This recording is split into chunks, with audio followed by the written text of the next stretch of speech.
let's talk about a little bit about image protocol, and then we're going to look at some case studies, because we talked about all this and now I want to put it in context of what you're going to see on the cardiac imaging, right? So again, the same disclaimer, I'm not going to read it. I think you already know it by heart by now. I do work for GE and all this, okay? So patient preparation, I'm not going to go over it because we already talked about it, but I did want to put it there just because of the case studies. But let's talk about your facilities and equipment. What do you need to do if you want to do cardiac PET CT? Well, we know the room where the patients are injected, where image is going on, they need to be appropriately shielded. But like I said, if you're already doing FDG, you're already shielded. If you're doing any oncology, you're already shielded. Any oncology PET, you're already shielded. So it's, it's basically the same. We recommend that you designate a patient toilet for patients that have been injected with radioactivity. And then we want you to position the PET CT scanner as far away from any areas where there's a lot of people walking around, secretaries working, things like that. Just try to keep it away from them.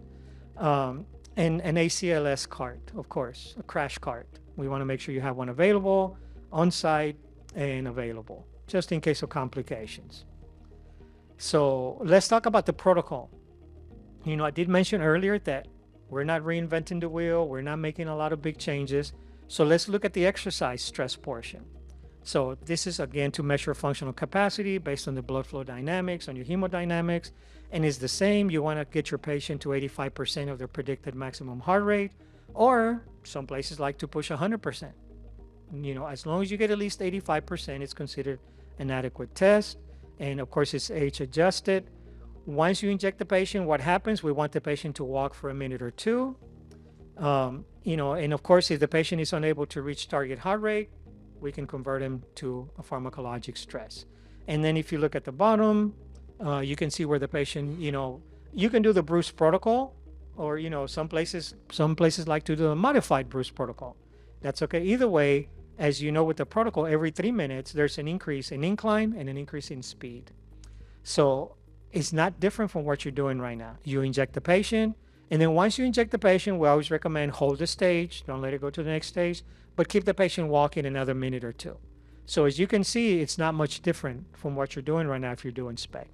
And then if you're doing vasodilators like adenosine, ragadenosine, dipyridamole, it's going to be the same. If you're doing adenosine, some places do a 6-minute protocol, some places do a 4-minute protocol.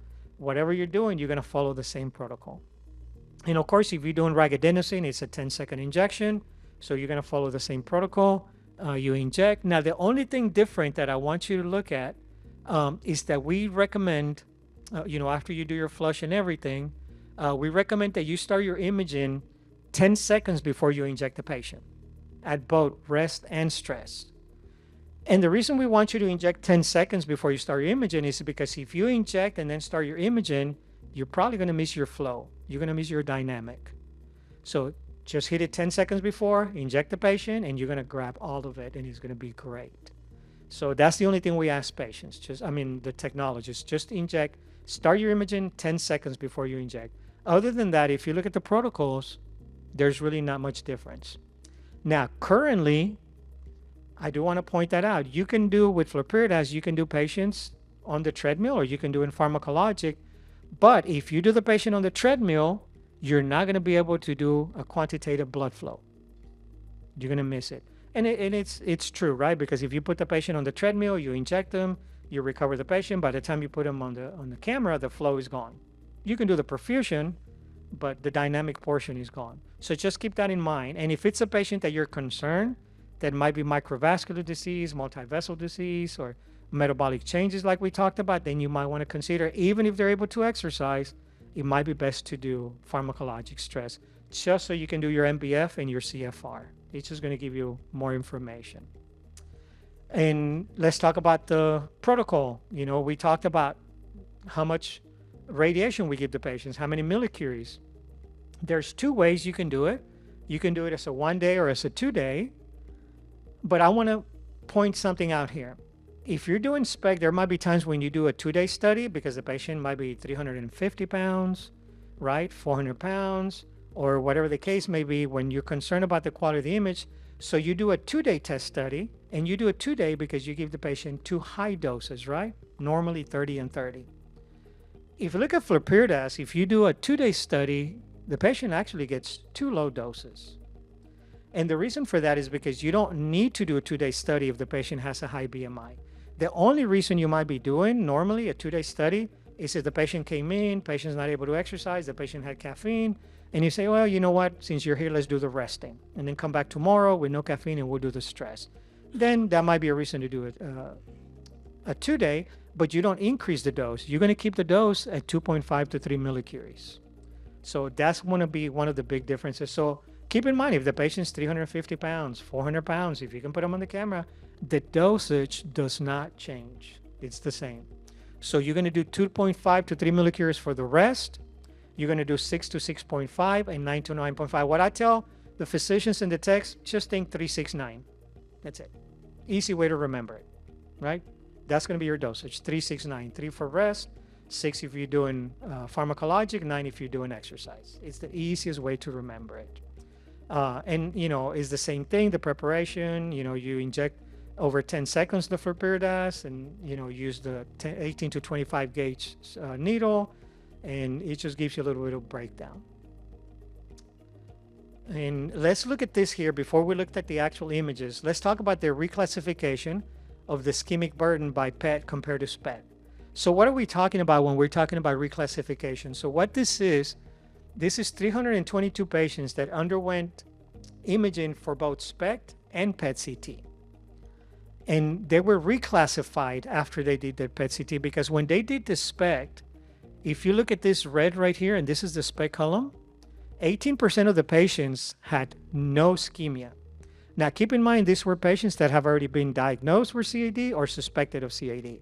So 18% of the patients had no ischemia, and 23% had very mild ischemia, which was 1 to 4.9%. But when you did it, the same patients, when you did SPECT-CT, none of the patients were classified as no ischemia.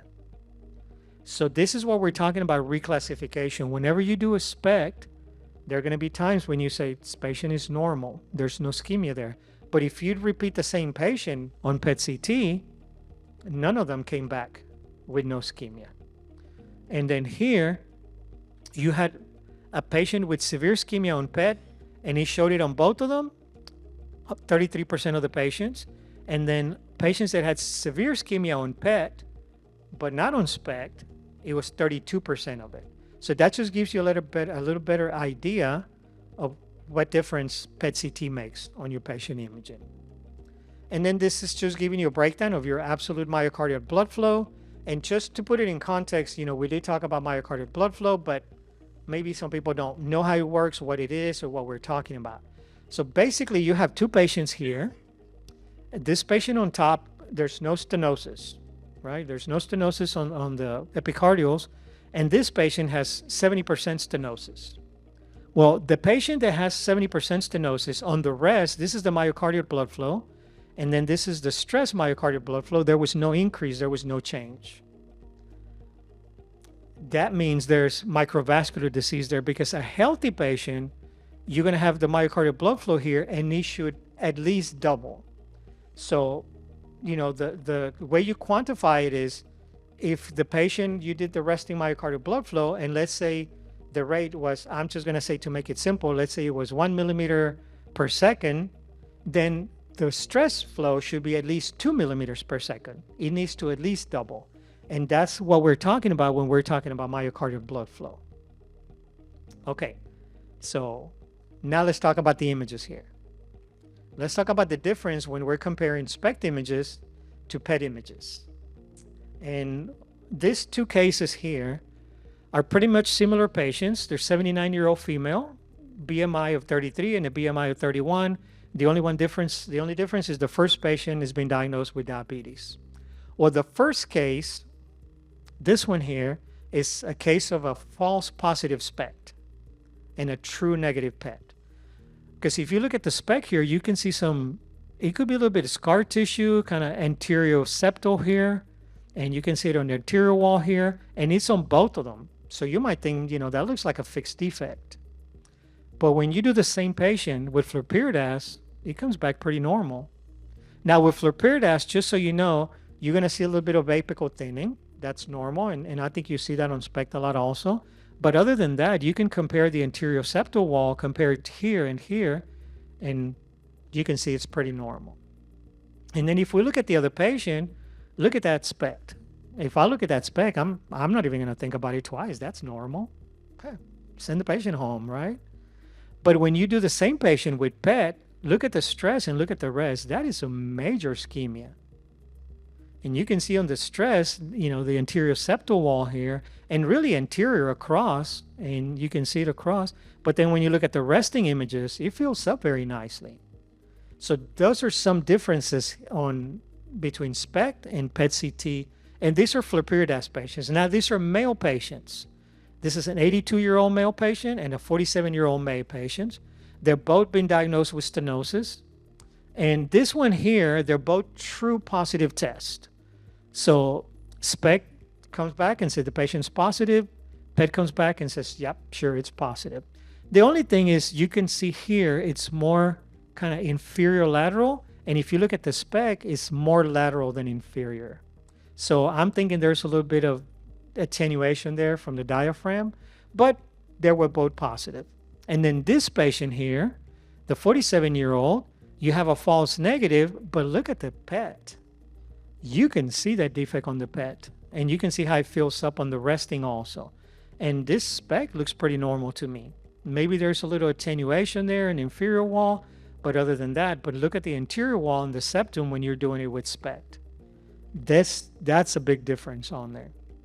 Okay, let's look at this so you can see the images better. This is another case study. This is a 78-year-old female. She has a BMI of 24, so it's not a very big female. She has hypertension, hyperlipidemia, rheumatoid arthritis, and this was a pharmacologic stress. So this is the SPECT. You look at the test, and you know, to begin with, it's a little bit hard because you have some gut activity there, but I'm thinking probably normal, right? If this is the best images I'm going to get, I'm going to say probably normal. You probably have some attenuation from the diaphragm, and you have some gut uptake, and we know the gut is going to take some counts from the inferior wall. So I'm going to say, well, this patient, I'm going to say probably normal, right? And when we repeat the same test, but with PET on the same patient, you can see the difference that there is a defect in the inferior wall. It's a little bit inferior septal, a little bit inferior lateral, but it's really the inferior wall across, right? From the all the way from the apex to the base. And even on your vertical axis, you can see it here. You can see the inferior wall, how it fills up right here. So then we come to this question here. Whenever you see a defect here, you want to see it fills. So this is the stress portion, and that's the rest portion here. So you have very good wall motion. You have everything good to go in here. But when the patient goes to the cath lab, let's see, you know, what we found. So the mid-LAD has about a 34% stenosis. But look at the RCA, the inferior wall, right? Whenever it's the RCA, that's the inferior wall, 84% stenosed. So when you looked at the SPECT, you were kind of like, probably normal, probably I'm going to send the patient home. It's probably some attenuation. But the patient has true blockage on there. So how was this studies interpreted? You know, the first one on the PET perfusion image, we can see that it's abnormal. So it was read as abnormal. And it tells you there's a large and severe reversible perfusion defect across the entire inferior wall, as well as the basal mid-inferior lateral segment. Okay, there's a little bit of hypokinesis, but the SPECT is equivocal, right? Some people could say it's equivocal, non-diagnostic, or probably normal. But when you looked at the SPECT-gated images, there was no motion abnormality. And so on SPECT, it's definitely abnormal, on PET, and on SPECT, it's equivocal.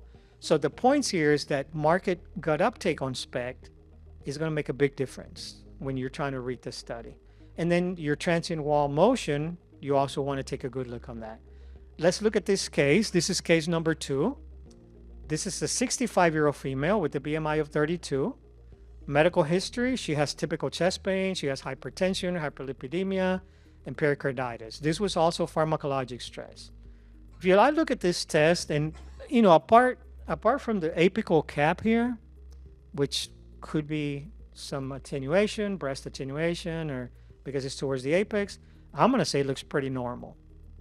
I would probably read that as probably normal. I would probably put a note on there. The apical cap is showing, a mild defect, probable attenuation, but it's not a major defect. It's not like you're going to give this patient 30% ischemia, right? It's just a mild defect. Okay, so let's repeat the same patient, but now we're going to do a PET-CT. And I want you to look at the difference now. Again, look at that inferior wall. Same patient, same pharmacologic stress, SPECT versus SPECT. You can see that defect on the inferior wall. Again, even on the vertical images, on the vertical axis at the very bottom. If you look at the very bottom, look at this inferior wall here and compare it to this inferior wall here. There's definitely ischemia on there. So again, that's going to be the difference between PET and SPECT-CT. So let's look at this images here, and this is the motion. So you have the stress here and the rest here. So you can see on the rest how it fills up pretty nicely here, but on the stress, so you can see that it's a true defect on the PET because the inferior wall is not filling up properly. And you can see it, you always want to check it right on the dynamic images. So again, this patient went to the cath lab. Let's see what we found out, right? The SPECT said, tiny defect maybe on the apical cap, maybe. But other than that, it's normal. But again, look at the RCA, 67%. Again, that's your inferior wall. So you can pick it up, and it's confirmed if once you take the patient to the cath lab. And how was it read? So the PET was read as abnormal. Again, medium size across the inferior wall.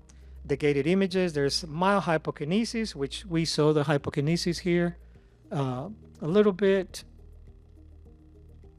You see the hypokinesis here on the inferior wall because it's not really filling up, it's not really moving too much compared to the resting images, and you can see how it moves very clearly and how it fills up. There's your hypokinesis there. So, so in this one here, the point is on the diagnosis on the PET was definitely abnormal, and the SPECT again was equivocal, if maybe, probably normal. But that just highlights the difference. This one's just a case here that I put here because this is a 73-year-old male, pharmacologic stress. Now, the quality of the images is excellent. There's no artifact, there's no gut, there's no motion, there's no liver. I don't see, any breast attenuation. There's nothing there. So it's excellent, but it is an abnormal study. And when this patient was taken to the cath lab, 72% occlusion in the RCA. Again, the inferior wall. And you can see on the resting images, and you can even see it on the polar maps. You can see how it fills up very nicely. Now, I want to talk to you about two things that are very important when you're doing flurpiridaz. And I really want you to hear me out on this here. If you don't do your motion correction properly when you're doing cardiac PET-CT, you're going to have artifacts in there. So there are two things that are very important with cardiac PET-CT: motion correction and misregistration. So you want to make sure you always double check it. Now we recommend, and most cameras allow you to do this, just set your motion correction to automatic. Just set it to automatic and you don't have to worry about it. Because what happens is when you have motion, you can see this is what the image should look like once it was corrected. But because this patient had motion, it looks like the patient has a little defect there in the apex, right? And it's a little bit blurry. So you could even trigger a little bit of a false positive. So motion correction is very important because you have flurpiridaz gives you the higher extraction, it gives you the shorter positron range, so it gives you better quality image, better resolution, and that's why when you have motion in there, it's going to highlight it even more. That's one. The second thing I want you to really pay attention to is your misregistration. If you're doing SPECT-CT or oncology PET-CT, you're already doing some registration. But what happens is you can see the myocardium there is not really lined up.